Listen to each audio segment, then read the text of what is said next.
Welcome back to the new video. आज की video में हम बात करेंगे महंगाई के इस तूफ़ान की जिसका हमें 2022 में शदीद सामना करना पड़ा है और हर गुज़रते साल के साथ ये सिर्फ बढ़ती जाती है, कम नहीं होती। कभी ऐसा नहीं हुआ ज़्यादातर कि देखा हो हमने कि डॉलर का जो रेट है वो कम हो गया हो, पेट्रोल की जो कीमत है वो 30 रुपये बढ़ी है तो 30 रुपये 40 रुपये कम कर दियो, बढ़ाते 30 रुपये 40 रुपये 60 रुपये, अगर कभी कम होगी भी तो 5-10 रुपये कम होती, जिसका इम्पेक्ट कोई नहीं होता। दूसरी चीज़, इस महंगाई की वजह से सबसे ज़्यादा कौन सा प्रोफेशन है जो कि इम्पैक्ट होता है, जिसके ऊपर सफ़र करता है जो, लेकिन फिर भी हम में से मैक्सिमम आबादी सेम प्रोफेशन की तरफ, सेम फील्ड्स की तरफ क्यों जाती है, क्यों वही जॉब्स को अडेप्ट करती है, वही जॉब्स को परसू करती है। Losing time, I'm fading fast. I just wanna make it last. Try to let go of the past. I close my eyes, embrace the blast. Sleepless nights and headaches stack. हम बचपन से सुनते आते हैं, हमारे कानों में एक बात डाली जाती है कि बड़े होकर कुर्सी वाली नौकरी हासिल करनी है। ढके छुपे अल्फाज में बात की जाए तो डॉक्टर बनना है, इंजीनियर बनना है, टीचर बनना है, कोई बैंकर बन जाना है, किसी ने सीए कर लेना है, ब्यूरोक्रेट बन जाना है, पहले ज़माने में वक्तों में कहा जाता था जी कलेक्टर बन जाना है। कुल मिलाकर वो नौकरी हासिल करनी है जिसमें आपको कुर्सी मिलती है, कुर्सी के ऊपर आप बैठते हैं, सारी गेम कुर्सी की है ऊपर से नीचे तक। ऐसी नौकरी हासिल करनी है जिसमें 9 से 5 तक हमें जाना पड़ता है और उसके बाद ज़िंदगी आसान होती है, कोई काम धंधा नहीं करना पड़ता। और जिसको ये नौकरी मिल जाती है तो वो बहुत लाइक फाइक बच्चा होता है, उसके माँ बाप बहुत लकी होते हैं और उसकी बहुत वाहवाही होती है। लेकिन जब कभी भी इन्फ्लेशन आती है, जब कभी भी महंगाई का सामना करना पड़ता है, कीमतें बढ़ती हैं, बेरोज़गारी आती है, सबसे ज़्यादा इफ़ेक्ट यही तबका होता है जो कि नौकरी के पीछे भाग रहा होता है। नौकरियां नहीं मिलती, नौकरी मिल जाती है तो आजकल रिसेंट एग्जांपल है हमारे पास 2022 के अंदर, कीमतें बढ़ रही हैं, पेट्रोल की कीमत बढ़ रही है, घी की कीमत बढ़ रही है, ऑयल की कीमत बढ़ रही है, आटे की कीमत बढ़ रही है, चिकन की कीमत बढ़ रही है, फल हर चीज़ की कीमत बढ़ रही है। लेकिन रेडी वाला क्या करेगा, फ्रूट की कीमत बढ़ा लेगा। हर दिन उसकी नई अपडेट होती है, नई कीमत होती है। सेम चिकन की कीमत नहीं होती है, ऑयल है वो बढ़ जाएगा, घी है तो वो कीमतें बढ़ा लेंगे, दवाइयाँ को कारोबार कोई कर रहा है दवाई की कीमत बढ़ा लेंगे। लेकिन नहीं बढ़ेगी तो इस नौकरी पेशा अफराद की तनख्वाह नहीं बढ़ेगी, जिनके माँ बाप जिनके ऊपर बड़ा प्राउड फील करते हैं, मुआशरा जिनके ऊपर बड़ा प्राउड फील करता है, अच्छे अच्छे घरों में शादी हो जाती है इसी नौकरी की वजह से। लेकिन आजकल यही तबका हैंड टू माउथ है। एक पिक्चर यहाँ पे लगा रही हूँ और ये रियल पिक्चर है जो कि आई है, मैसेजेस हैं जो कि रिसीव हुए हैं कि किस तरह लोग सुसाइड की तरफ जा रहे हैं इन हालात से तंग होकर, क्योंकि हर जगह महंगाई की वजह से कीमतें बढ़ रही हैं। हर कोई सरवाइव कर लेगा क्योंकि वो भी अपने रेट बढ़ा देगा चीज़ों के, वो बिज़नेस कर रहे हैं वो अपनी कीमतें बढ़ा लेंगे। लेकिन नौकरी तबका अफराद सबसे ज़्यादा सफ़र करते हैं क्योंकि इनकी तनख्वाहें पिछले कुछ साल से बिल्कुल भी इम्प्रूव नहीं हुई हैं, इनको कोई सब्सिडी नहीं दी गई है, इनकी तनख्वाहों के अंदर इजाफ़ा नहीं किया गया और उसकी वजह से बहुत ज़्यादा सर्वाइवल मुश्किल हो गया। स्पेशली वो मर्द हजरात जो कि पूरे ख़ानदान को अपने लेकर चलते हैं लेकिन प्राइवेट स्कूल में नौकरी करते हैं, किसी भी ऐसे गवर्नमेंट स्कूल में नौकरी करते हैं जहाँ पर उनकी तनख्वाह 30 से 40 हज़ार तक है, उनका सर्वाइवल मुश्किल हो गया क्योंकि उनके साथ बहुत सी और जानें हैं जो कि लिंक्ड हैं। लड़कियों के लिए भी मुश्किल होता है क्योंकि बहुत सी ख़ातीन ऐसी होती हैं जो कि अपने घर की ओनली ब्रेड अर्नर होती हैं, लेकिन ये तादाद हमारे यहाँ कम है। अगर कोई लड़की जॉब कर भी रही है तो उसके घर में भाई होगा, फादर होंगे, कोई और खामंद होगा जो के साथ जॉब कर रहा होगा, तो कंपनसेट हो जाता है। जितनी भी उनकी इनकम आएगी वो अपनी ज़रूरियात पूरी करने के लिए, मोस्टली गर्ल्स ऐसी होती हैं जो कि कारी होती हैं, इतना उन पर इफ़ेक्ट नहीं होता। लेकिन मर्द हजरात, हमारा ये कल्चर ऐसा है कि घर की ज़िम्मेदारी, तमाम ज़रूरियात की ज़िम्मेदारी औरत पर नहीं है। वो जॉब कर भी रही है तो उसकी ज़िम्मेदारी नहीं है कि उसने पूरे पैसे लाकर किसी को देने हैं, लेकिन मर्द ने लाकर देने हैं। उसने अपने बच्चों का भी ख़र्चा उठाना है, माँ बाप का भी उठाना है, बहन भाइयों का भी उठाना है, बीवी का भी उठाना है, जितने भी उसके घर में लोग हैं इर्द गिर्द उन सब का उठाना है। तो उनकी ज़िंदगियाँ बहुत ज़्यादा मुश्किल होती जा रही हैं इस महंगाई की वजह से। इसलिए हमेशा कहा जाता है कि जब भी जॉब करें, अच्छी बात है, आपको घर से फोर्स किया जाता है, आप खुद जॉब करना चाहते हैं, लेकिन इसके साथ साथ हमेशा कोई ना कोई ऐसा सोर्स ऑफ इनकम ज़रूर होना चाहिए जो कि आपकी ज़िंदगी को सिर्फ जीने लायक बनाने के लिए नहीं बल्कि बेहतर तौर पर गुजारने के लिए आपकी मदद कर सके, क्योंकि आज के टाइम पीरियड में ये बहुत ज़्यादा ज़रूरी है। जितने लोग जॉब्स कर रहे हैं मोस्टली ऐसे होते हैं जो कि ज़हनी अमराज का शिकार हो जाते हैं, मेंटल हेल्थ उनकी इफ़ेक्ट हो रही होती है। रीज़न पीछे सिर्फ जॉब की वजह से, जॉब ऐसी कर रहे हैं जिसके अंदर इंटरेस्ट नहीं है, जॉब ऐसी कर रहे हैं जिसकी वजह से इनकम नहीं आ रही, जॉब ऐसी कर रहे हैं जिसमें 9 से 5 नौकरी कर रहे हैं, जॉब ऐसी कर रहे हैं प्राइवेट अगर कर रहे हैं तो वो आपको पे इतनी नहीं देते लेकिन आपका खून निचोड़ लेते हैं। वो फुल अटेंशन आपकी चाहिए होती है, जितने घंटे आप ऑफिस में होते हैं फुल ऑन आपको वो इधर से उधर हिलने नहीं देते। आपके मोबाइल फ़ोन्स लॉकर्स के अंदर होते हैं, हर वक्त आप वही काम कर रहे होते हैं, लैपटॉप्स हैं, कंप्यूटर्स हैं, उनके आगे बैठे होते हैं। उसकी वजह से आपकी फ़िज़िकल हेल्थ भी इफेक्ट हो रही होती है, मेंटल हेल्थ भी इफेक्ट हो रही है।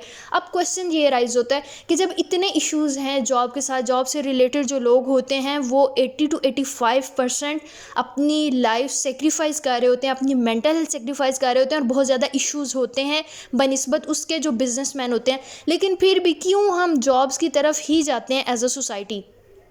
तो सबसे मेन चीज़ है, जॉब्स की तरफ हम इसलिए जाते हैं क्योंकि एज अ सोसाइटी हमारा नेचर है, हमारी कल्चर है कि हम रिस्क टेकिंग की तरफ ज़्यादातर नहीं जाते, सॉरी टू से, लेकिन रिस्क टेकिंग हमारे अंदर बिल्कुल नहीं है। हमें ये कि अगर हम बिज़नेस की तरफ जाएंगे थोड़ा सा हमें पैसा शायद लगाना पड़ेगा, तो हमारा पैसा अगर डूब गया तो हम क्या करेंगे? चलें जी ठीक है, हम इसकी तरफ नहीं जाते। दूसरी चीज़ मेन कि अगर हम बिज़नेस की तरफ जाएंगे तो हमें रोज़ अपना माइंड यूज़ करना पड़ेगा, हमें अपना दिमाग यूज़ करना पड़ेगा, हमें अपनी स्किल्स यूज़ करनी पड़ेंगी।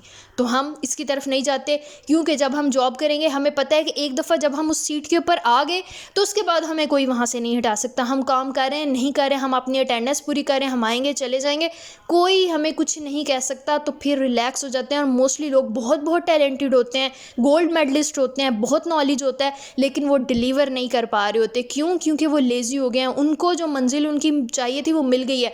उन्हें पता है कि अब हम ज़्यादा भी काम करेंगे हमारी पे बढ़ेगी नहीं। लेकिन बिज़नेस में आपको पता है कि अगर आप ज़्यादा काम करोगे, अगर आप ज़्यादा एफर्ट डालोगे, अगर आप ज़्यादा ट्रिक्स और टेक्निक्स लेकर आओगे तो आपका बिज़नेस बढ़ जाएगा, आपकी मनी, आपकी इनकम में इजाफा हो जाएगा। जॉब वालों को पता है मैं ऑनेस्टी के साथ काम करूंगा तो भी मुझे यही मिलना है, मैं ऑनेस्टी के साथ काम नहीं करूंगा तो भी मुझे यही मिलना है। इसीलिए साइकोलॉजिकली बोनस को, रिवॉर्ड को बहुत ज़्यादा इंपॉर्टेंस दी जाती है। और बिज़नेस सेक्टर में इस टेक्निक का बहुत ज़्यादा इस्तेमाल किया जाता है क्योंकि ये हमारे बिहेवियर को पॉजिटिव करने में और हेल्दी करने में बहुत ज़्यादा इफेक्टिव होती है। लॉयल्टी गेन करती है, ट्रस्ट गेन करती है अपने एम्प्लॉयज़ का, और प्रोडक्टिविटी को इंक्रीज़ करती है, जो कि गवर्नमेंट सेक्टर में, पब्लिक सेक्टर में हमारे पास देखने को नहीं मिलता। दूसरी मेन चीज़, साइकोलॉजिकली हमें बहुत ज़्यादा पॉजिटिव चीज़ें मिलती हैं जॉब के साथ। फॉर एग्जांपल एक पर्क ये दिखाया जाता है कि अगर आप जॉब से रिटायर भी हो जाएंगे ना तो आपको पेंशन मिलती ही रहेगी पूरी ज़िंदगी तक। क्या पता आप तब तक ज़िंदा रहते भी हैं या नहीं रहते हैं, लेकिन उस पेंशन के लिए आप अपने 35 साल, 25 साल, 40 साल तबाह बर्बाद कर देते हैं। कोई फ़र्क नहीं पड़ता क्योंकि आपको पर्क नज़र आ गया और 2-4 लोगों ने कह दिया कि ये बहुत अच्छा है।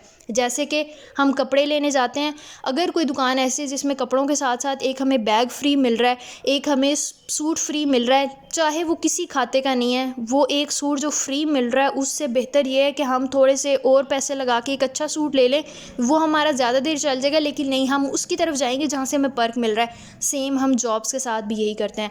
हमें पर्क बता दिया जाता है कि जब हमारे बच्चे होंगे, उनकी शादियाँ होंगी, तो हमें उनकी शादियों के नाम पर 10-20 हज़ार रुपया हुकूमत की तरफ से मिल जाएगा। वो वही होगा जो आपकी पे में से कट कटा कर हर साल निकलता रहेगा और वही आपको दे दिया जाएगा। हमें ये बता दिया जाता है कि खुदा न खास्ता हमारी डेथ होगी तो हमारे जितनी भी पैसे की ज़रूरत पड़ेगी हमारे कफ़न दफन के लिए, तो वो हमें हुकूमत की तरफ से दे दिया जाएगा हमारे घर वालों को। तो इन 2-4 चीज़ों के लिए हम क्या करते हैं, हम मेंटली तौर पर अपने आप को ये सेटिस्फाई करा देते हैं, ये बिठा देते हैं कि जी जॉब जो चीज़ है ना ये बहुत अच्छी चीज़ है। हम, हमारी औलाद, उनकी औलाद, उनकी औलाद, हम सब जो है वो जॉब करेंगे क्योंकि हमें ज़्यादा सोचना नहीं पड़ेगा। हमें बस एक दफ़ा मेहनत करनी है, उस सीट के ऊपर आ जाना और उसके बाद बस ज़िंदगी आसान है, हम बैठ कर अय्याशी करते रहेंगे, काम करते रहेंगे। लेकिन वो अय्याशी बहुत वक्ती होती है। वक्त गुज़रने के साथ साथ सरवाइव करना मुश्किल हो जाता है। जब ज़िम्मेदारियाँ आपकी इंक्रीज़ होती हैं तो सरवाइव करना मुश्किल हो जाता है और फिर हमारे लिए हमें और कोई रास्ता नज़र नहीं आता क्योंकि हम इतने साल, हमारा जहन आदी हो गया होता है सुस्ती के, हमारा जहन आदी हो गया होता है काम ना करने के।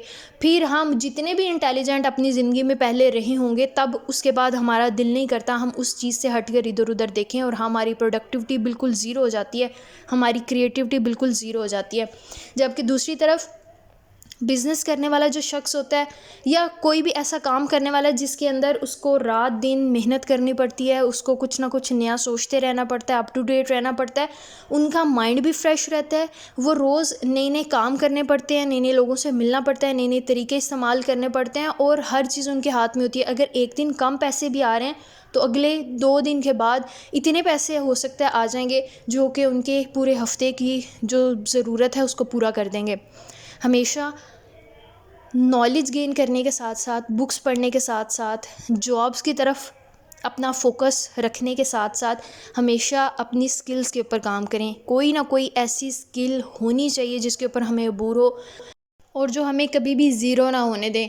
एक काम ख़त्म होगा, एक ज़रिए से हमें उतनी आमदन नहीं मिल रही होगी, लेकिन ये स्किल्स हमें हमेशा उठाकर फिर से ऊपर लेकर आएंगी, फिर से हमारी तमाम ज़रूरियात को पूरा करेंगी, हमारी ज़िंदगी को हमेशा बेहतर करती रहेंगी।